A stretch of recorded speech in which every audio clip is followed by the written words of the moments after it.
Assalamualaikum warahmatullahi wabarakatuh. Halo teman-teman. Halo.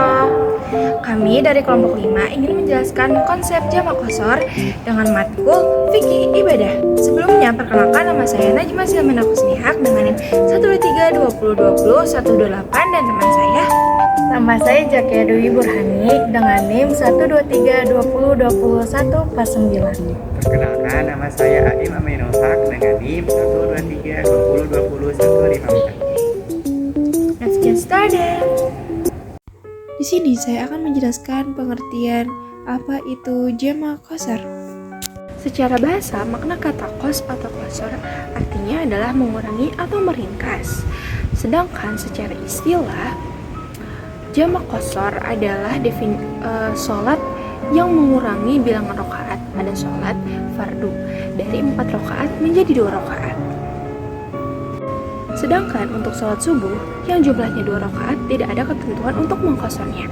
Demikian juga dengan sholat maghrib yang 3 rakaat juga tidak ada ketentuan untuk mengqasharnya. Dan sholat sunnah pun tidak ada ketentuan untuk mengqasharnya. Pengurangan jumlah rakaat dari 4 menjadi tinggal 2 adalah pensyariatan yang didasarkan pada nasakh-nasakh Al-Quran dan As-Sunnah serta dikuatkan dengan ijma para ulama. Dalam Al-Quran, asal kebolehan melakukan pengurangan jumlah rakaat dari 4 menjadi 2 rakaat adalah dalam firman Allah SWT tentang keringanan bagi orang yang sedang dalam perjalanan untuk mengurangi jumlah bilangan rakaat sholat yang terdapat dalam surat An-Nisa ayat 101 yang berbunyi, A'udzubillahi minasyaitonirrajim. Bismillahirrahmanirrahim. Wa idza darabtum fil ardi falaysa 'alaykum junahun an taqsuru minas sholati in khiftum ay yaftinakumul ladzina kafaru innal kafirina kanu lakum aduwwum mubina. Yang artinya, dan apabila kamu berpergian di muka bumi, maka tidaklah mengapa kamu mengqashar salat jika kamu takut diserang oleh orang-orang kafir. Sesungguhnya orang-orang kafir itu adalah musuh yang nyata bagimu. Quran Surat An-Nisa ayat 110. Dalam ayat ini sebenarnya pensyariatan qashar salat masih sangat terkait dengan syarat keadaan takut. Hal ini nampak jelas ketika ayat yang menyebutkan in khiftum ay yaftinakumul ladzina kafaru.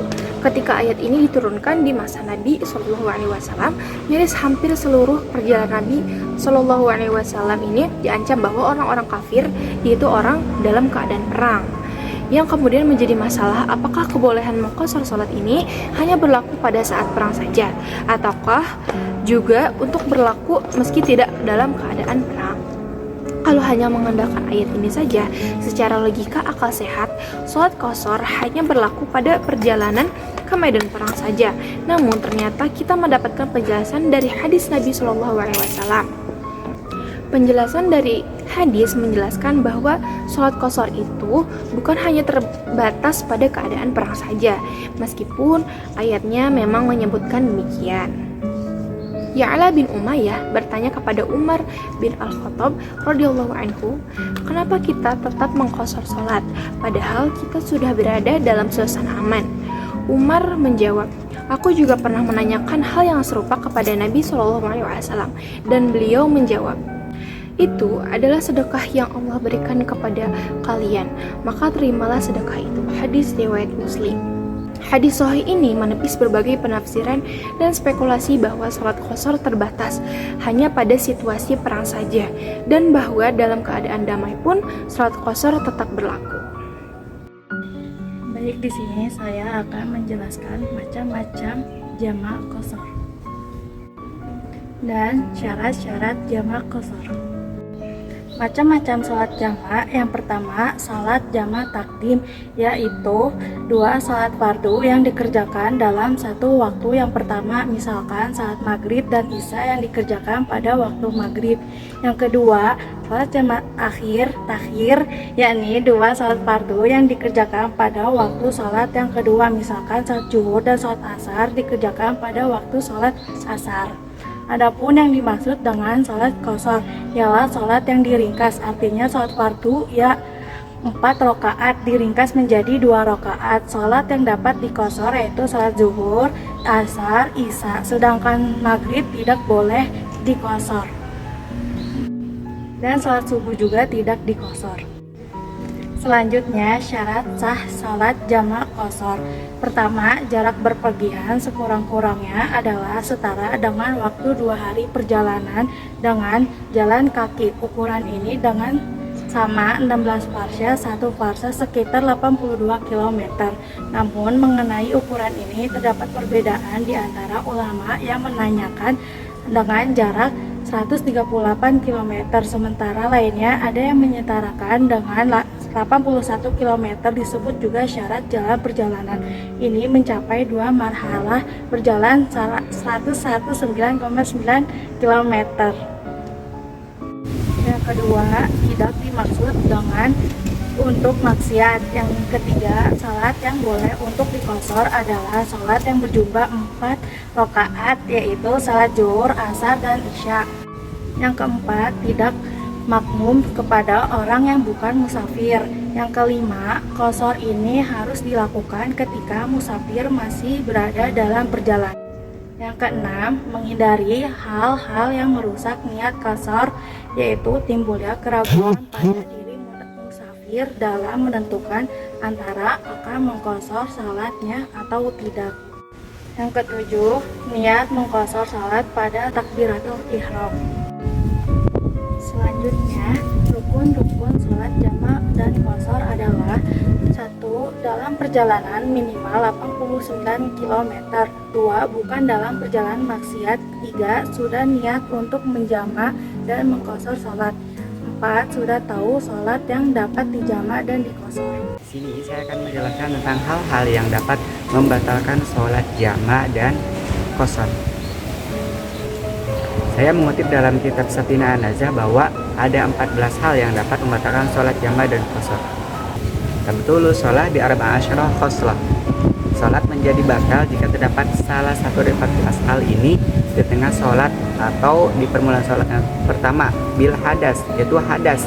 Dengan adanya hadas, baik hadas kecil maupun hadas besar, walaupun tidak disengaja, walaupun dari orang yang akidut tohirun, tidak mendapati air dan debu, atau daimul hadas, orang yang selalu berhadas selain hadas yang selalu keluar. Dalam kitab Al-Faqih Al-Manhaj, jika berhadas setelah salam pertama dan sebelum salam kedua, sholatnya sudah sah. Ini adalah hal yang disepakati oleh para ulama. Nah, sedangkan dalam kitab Fiqh Al-Ibadat dijelaskan bahwa jika seseorang sholat terkena najis dalam keadaan lupa, tidak tahu, maka sholatnya sah dan tidak perlu diulang. Inilah pendapat Imam Ahmad dalam salah satu riwayat pendapat Imam Syafi'i yang qadim dipilih oleh Ibnul Mundir, Imam Nawawi, Ibnu Taimiyah, Ibnul Qayyim, dan Ibnu Utsaimin. Yang kedua yaitu terkena najis kecuali langsung dibuang tanpa dibiarkan. Nah, itu dapat membatalkan sholat bila terkena najis yang tidak dimaafkan pada badan atau bajunya. Misal kencing, kotoran manusia, darah yang banyak, nanah yang banyak. Nah, jika tidak disingkirkan secara langsung sebelum berlalu waktu minimal tumanina, artinya najis harus segera dihilangkan. Yang ketiga, tersikap aurat kecuali langsung ditutup. Termasuk yang membatalkan sholat adalah terbukanya sedikit dari sesuatu yang wajib tertutup dalam sholatnya. Jika tidak tertutup secara langsung sebelum berlalu waktu minimal tumaninah dan yang membuka penutup adalah angin, nah terbukanya di sini karena angin dan waktu masih dalam waktu yang singkat kada tumaninah, sholatnya menjadi batal jika tidak langsung ditutup. Nah, yang keempat, berbicara 2 huruf atau 1 huruf yang bisa dipahami dengan sengaja. Ya, yang dimaksud adalah berbicara dalam keadaan disengaja dan tahu bahwa hal itu diharamkan ketika sholat. Nah, itu akan membatalkan sholat. Nah, yang kelima, melakukan pembatalan puasa dengan sengaja.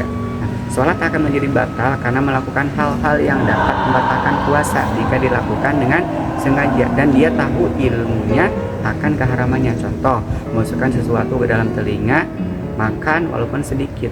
Apabila lupa atau tidak tahu hukumnya, ia dianggap punya uzur, maka tidaklah membatalkan kecuali jika ia mengunyah dengan 3 kali kunyahan.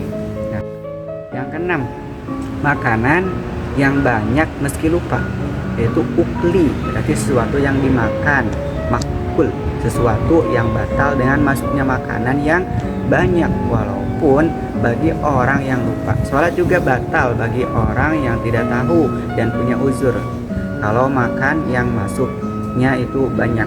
Kenapa kalau puasa lalu makan banyak dalam keadaan lupa tidaklah membatalkan puasa, sedangkan dalam sholat makan banyak itu membatalkan puasa? Nah, karena beda antara sholat dan puasa. Puasa itu hanya sekedar menahan dirinya, ya berarti al-kafu. Sedangkan sholat itu adalah melakukan gerakan yang sudah teratur, sehingga dalam kasus makan banyak untuk yang berpuasa dan sholat tentu jelas berbeda. Yang ketujuh, gerakan 3 kali secara berturut-turut meskipun lupa. Berlaku pula bagi orang yang lupa dan orang yang tidak tahu hukumnya. Gerakan yang membatalkan, yaitu melakukan gerakan yang banyak, 3 kali gerakan atau lebih. Terus yang keduanya, gerakan terus menerus selain gerakan sholat. Yang ketiga itu dilakukan oleh anggota badan yang berat, contohnya seperti tangan, kaki, kepala. Nah, namun tidak batal jika dilakukan oleh anggota tubuh yang ringan seperti jari-jari yang bergerak, kelopak mata dan bibir, walaupun bergerak berkali-kali dan terus menerus. Oke.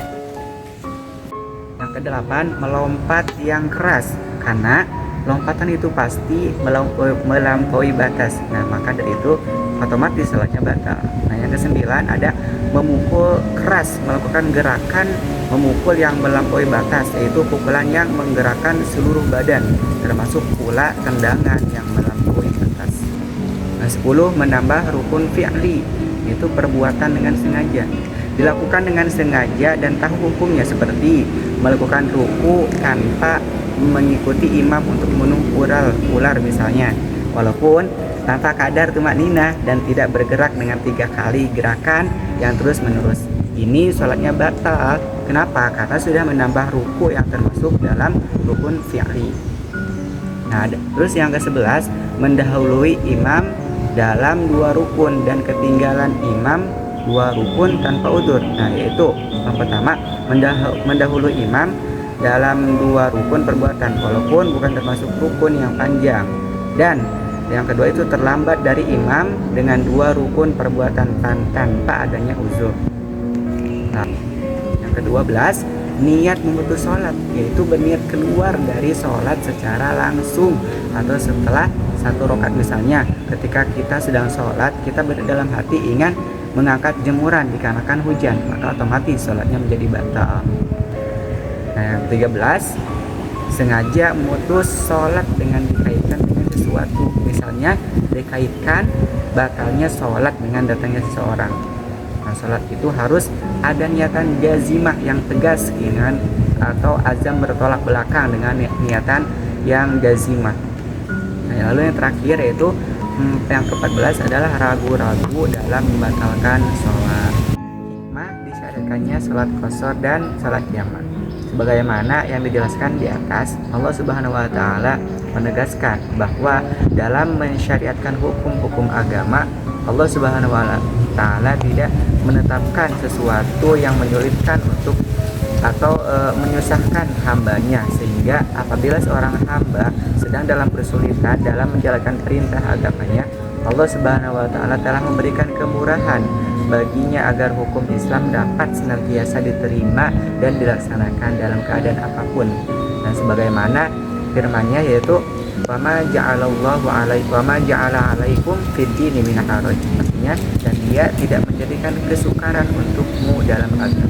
Surat Al-Hajj ayat 78. Jadi hikmahnya itu bahwa adanya sholat jamak dan sholat qashar ini, jamak qashar ini karena untuk memudahkan hambanya dalam menjalankan ibadah kepada Allah Subhanahu wa taala.